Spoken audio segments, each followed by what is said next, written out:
the meetings to plan more meetings. The two things we love in education more than students, meetings and acronyms. Seriously?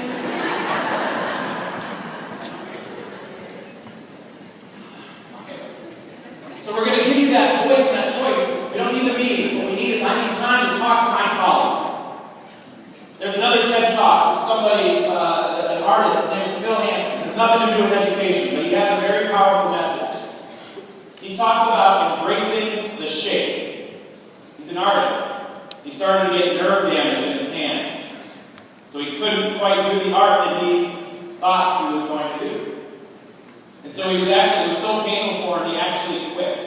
He quit doing his art, practicing what he loves, for 3 years. Finally, he goes back to the doctor and says, God, what can I do? I really want to do art. I can't anymore. Help me. And the doctor just looks at him and goes, why don't you just embrace the shape?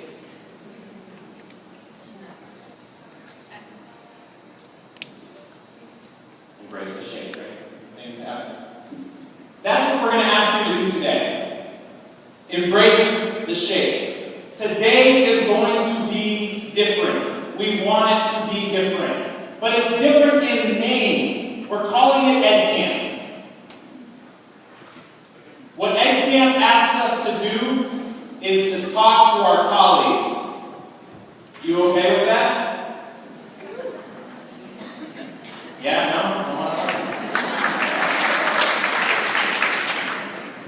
I'm going to ask you to embrace the shape. I'm changing the paradigm of what professional learning looks like.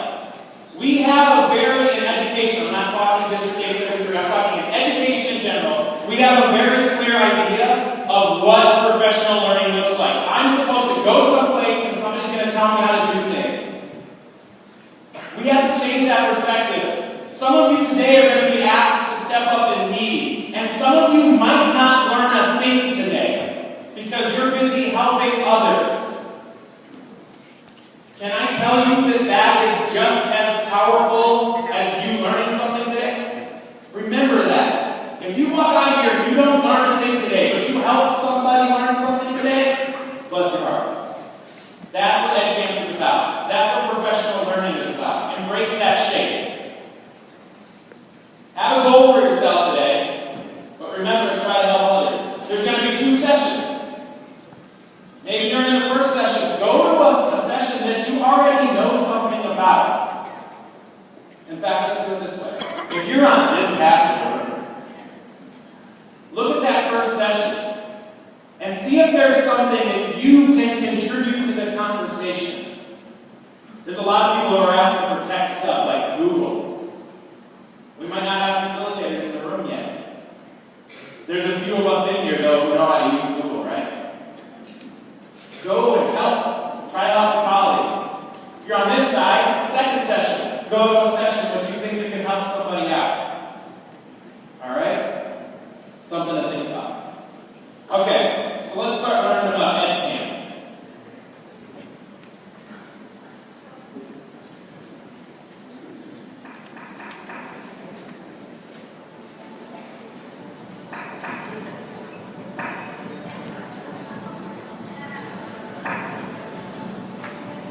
EdCamp is a professional development fund context. It outright declares the strongest value in professional learning is the knowledge, experience, and collaborative conversations of educators. EdCamp is a chance for teachers to learn from each other and have a positive impact on student learning. EdCamp 833 is participant-driven collaboration, information sharing, discovering personal knowledge that I didn't even know I had. It is fun, relevant, exciting, with many takeaways. I would encourage everyone to personally experience EdCamp 833. Great thing about EdCamp is teachers can go in and get what they want, get what they need, and use it in their classroom very simply. It's very, very user-friendly. The purpose of EdCamp is to take a step back and really take the time and value the wealth of experience we have in educator degree. What we're trying to do is drive towards instructional excellence and give our teachers a chance to learn from each other. Leads to teachers talking to each other. It leads to creativity, collaboration, and it builds a culture of teachers teaching teachers.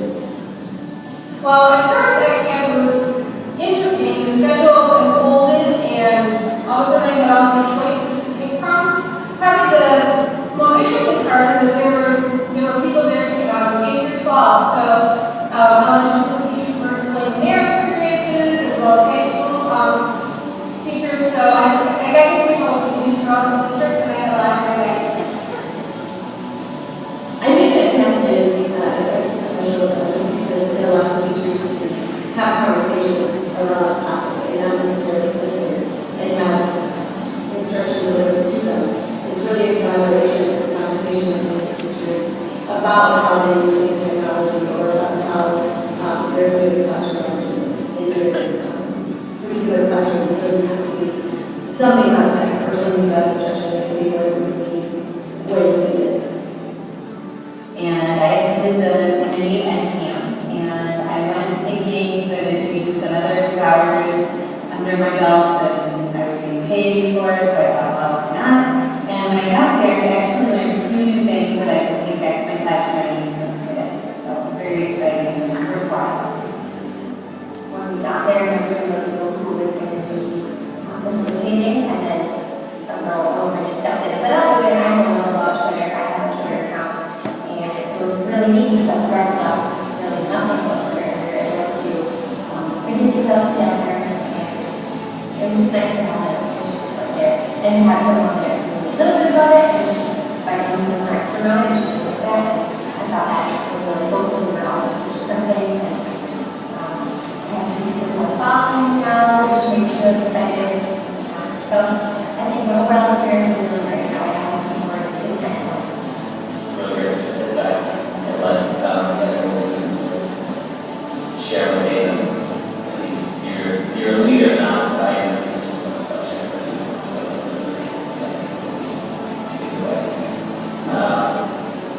And if I were to complain about it, what I didn't like about it is that I didn't have free time to allow their speaker to catch on. So that's not good. Jim said 2 very important things in that, and I know it's hard to hear. He said, number 1, you're a leader not because of your position. You're a leader because of what you share. And then the other thing is he said he didn't like Ed Camp because he didn't have time to zone out and check his email. It's okay. I'm the same way. That's why Ed Camp is going to be a great experience for us today. Ed Camp is based off the idea of open space technology.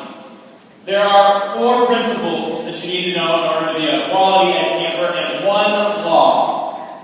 So our first 2 principles, whoever comes is the right people, and whatever happens is the only thing that could have happened. Sometimes what we do is we're all, I wish John were here. John really knows this stuff.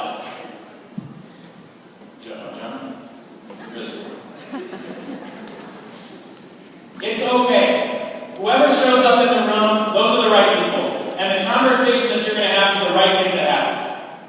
Don't be afraid of it. Embrace the shame. Alright? 2 other principles. Whenever it starts, it's the right time, and whenever it's over, it's over. So if you have a moment where you're like, hey, look, I got this, I'm done, then I'm going to encourage you to follow the 1 law of Ed Camp. And this is what sets Ed Camp apart from most professional development exercises you've gone through your career. And it's really difficult for us in Minnesota to follow this. Alright, you'll understand why in a second. The law of 2 feet states this. If you are not learning something in your session, or you are not contributing to the conversation, then you need to, you are required to, respectfully get your stuff and go to a place where you're going to learn or contribute to the conversation. This is why Jim said he didn't have time to check his email. That's what I do. If I'm in a session and I'm like, look, I got this already. I don't need to listen anymore. I just shut down.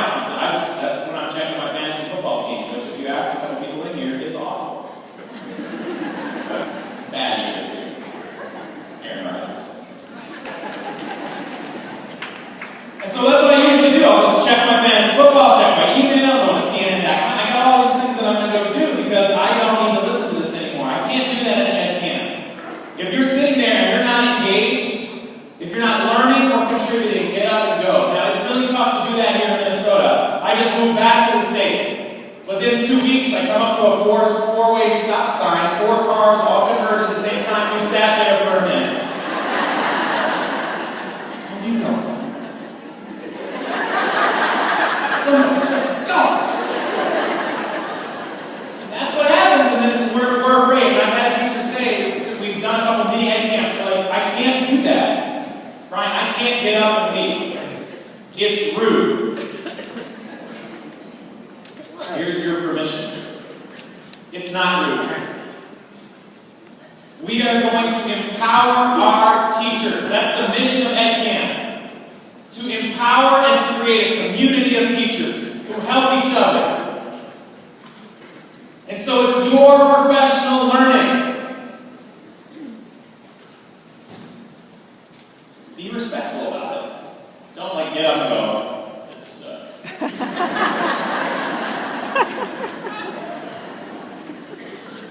Alright, the law of 2 feet. Follow it.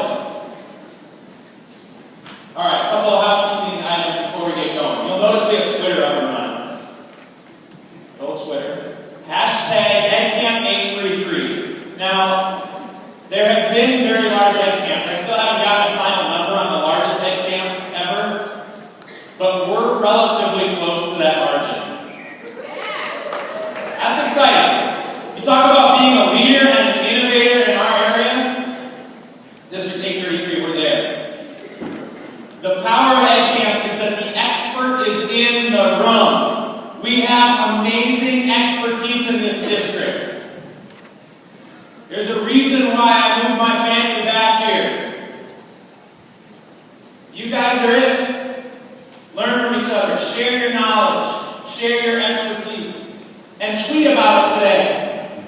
It'd be cool to kind of trend and show everybody how cool we are here in District 833. Hashtag EdCamp833. You're kind of a big deal. Alright. Setting up the rooms, when you get to